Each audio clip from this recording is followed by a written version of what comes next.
कोई और नहीं, मेरा ही रूप है, मेरा ही रूप है, मेरा ही रूप। आप स्वयं देवी पार्वती हैं।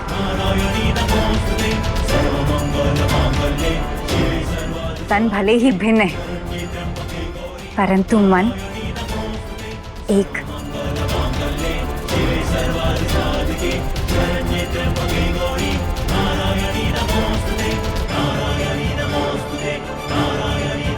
हमारी पुत्री आपका रूप? हाँ, कन्याकुमारी का जन्म जिम्ब्रानासुर के संहार के लिए हुआ था। अब वो उद्देश्य पूर्ण हो चुका है। यदि आपकी माता पिता आज्ञा दें तो आप और मैं मिल जाते हैं। आइए, मुझ में समा जाइए, फिर शिव हमसे विवाह कर लेंगे और आपकी इच्छा भी पूर्ण हो जाएगी। अवश्य माता।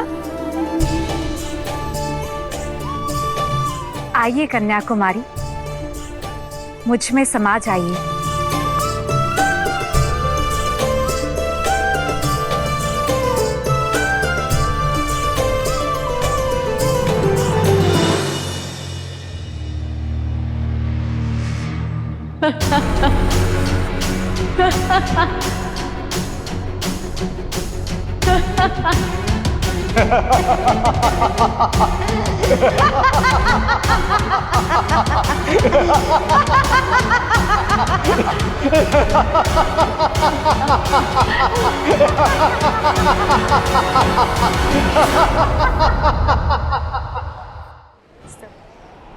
क्षमा करना महादेव,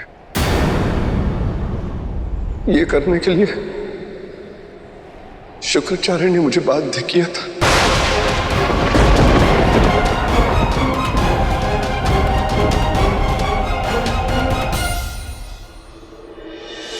देवर्षि नारद,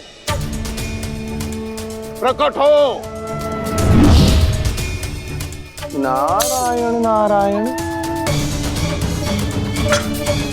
प्रणाम देवर्षि।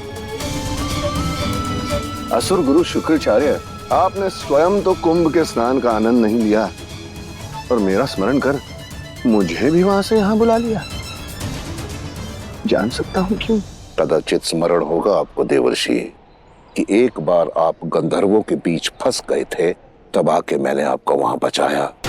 तब आपने मुझे वचन दिया था कि बिना प्रश्न पूछे आप मेरा कोई भी कार्य संपन्न करेंगे। स्मरण है आपको?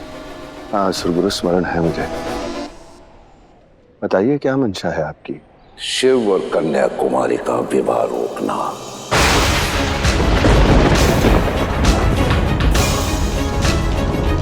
असंभव असुर गुरु,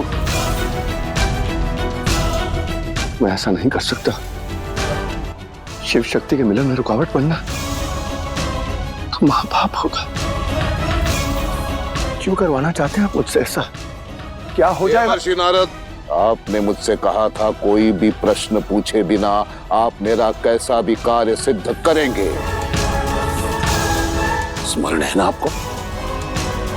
परंतु अब आप पीछे नहीं हट सकते देवर्षि, आपको मेरा कार्य सिद्ध करना होगा।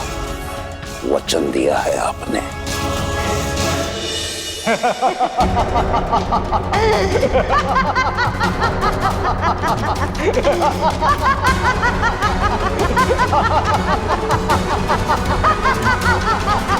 महादेव,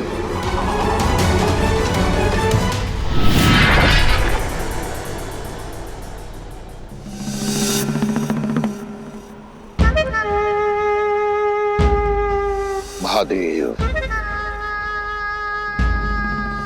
असुर ने शिव शक्ति को पृथक नहीं किया, परंतु शिव शक्ति के स्वरूप कन्याकुमारी को पृथक कर दिया है। कन्याकुमारी को पृथक कर दिया है।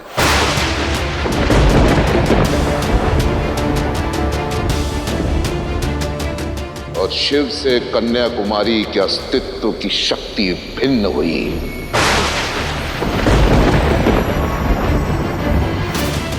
इसका अर्थ यह हुआ कि शिव शक्ति का बल क्षीण हुआ।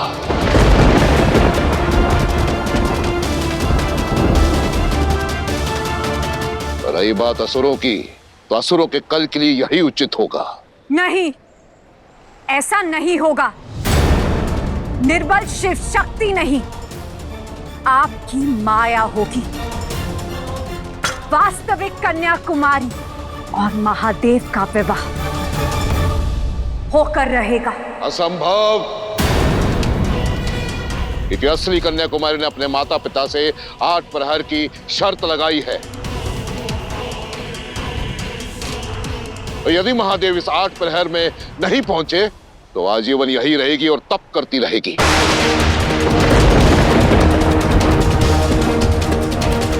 और वैसे भी देवी पार्वती, समय की सीमा समाप्त होने को है। ना तो आप अब कुछ कर सकती हैं और ना ही आपके शिव।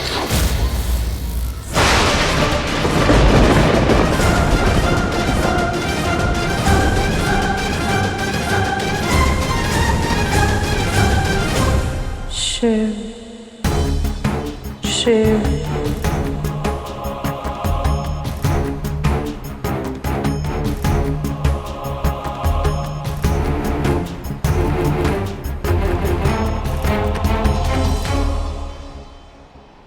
आज यदि शिव यहां नहीं आए तो मैं कन्याकुमारी शिव की सौगंध खाकर कहती हूं कि आजीवन यही शिव का तप करूंगी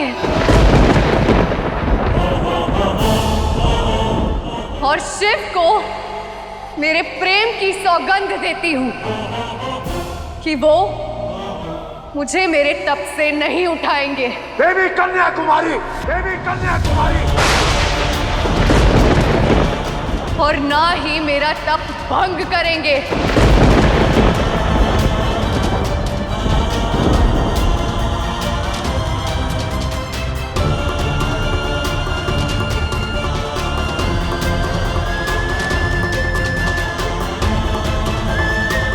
महादेव, कन्याकुमारी के रूप में अब शक्ति आपसे पृथक होगी।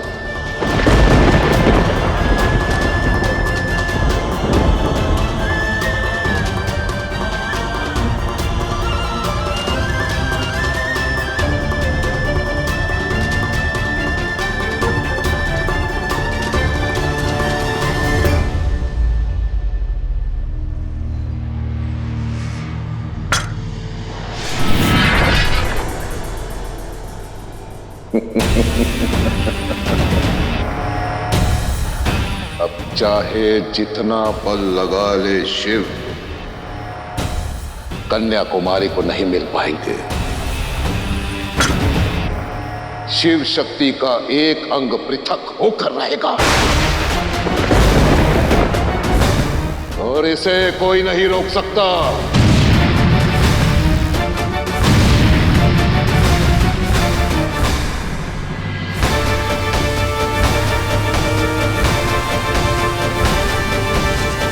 शिव को मेरे प्रेम की सौगंध, इस संसार समाप्त होने तक मेरा तप भंग नहीं होगा। पुत्री, ये क्या कह रही हो तुम? मुझे क्षमा कर दीजिए माताश्री। कदाचित मेरा ये जीवन आपके किसी काम नहीं आएगा। आपने संतान तो पा ली, किंतु संतान को पाने का सुख वो नहीं पा सके। मैं तो अगले जन्म में भी आपको प्रसन्नता का आश्वासन नहीं दे सकती, क्योंकि अब संसार समाप्त होने तक मैं यही तप करूंगी।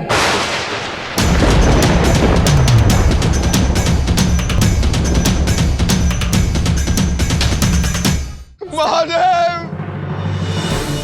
देवी पार्वती, मुझसे अक्षम्य अपराध हो गया। मैंने जो किया उसका दंड देवी आदि शक्ति के अंश को भोगना पड़ेगा। मैंने जो पाप किया है वो क्षमा के योग्य नहीं।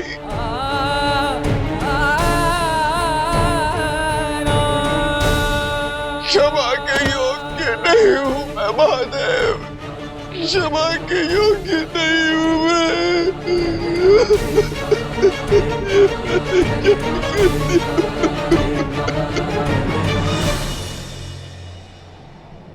पुत्री, ना जाओ, हम तुम्हारे बिना जीवित कैसे रहेंगे? समय कम है माता। आइए अंत समय में एक बार आलिंगन कर लीजिए। नहीं, ये अनर्थ नहीं हो सकता। रुक जाइए कन्याकुमारी।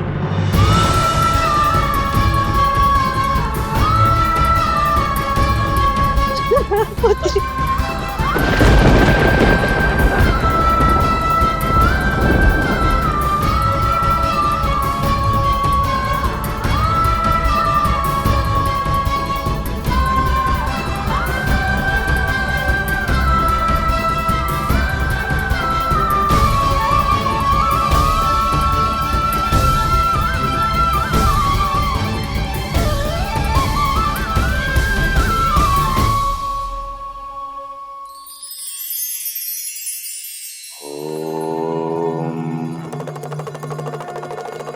कभी डाल पर बैठे पक्षियों को देखा है, एक उड़ता है तो दूसरा भी अपने आप उड़ जाता है। एक दाना चुगता है तो दूसरा भी पीछे पीछे भूख मिटाने चला आता है। उन्हीं पक्षियों की भांति मन की डाल पर बैठे होते हैं प्रेम और विश्वास। दोनों में एक यदि उड़ गया तो दूसरा भी नहीं टिक पाता, और यदि एक ने आपके मन को अपना घर बना लिया तो दूसरा भी वहां का निवासी बन जाता है। क्योंकि जो संबंध विश्वास और प्रेम की डोर से बंधा होता है उसमें निस्वार्थ प्रेम स्वयं ही पनप जाता है, और जो नाता प्रेम के रस में डूबा होता है वो विश्वास से कभी मुख नहीं मोड़ता। इसलिए जो भी संबंध जोड़ें सोच समझ कर जोड़ें, नाप तोल कर जोड़े, उनमें विश्वास और प्रेम दोनों को स्थान दें। फिर देखिए कैसे मन की बगिया कैसे महक उठती है।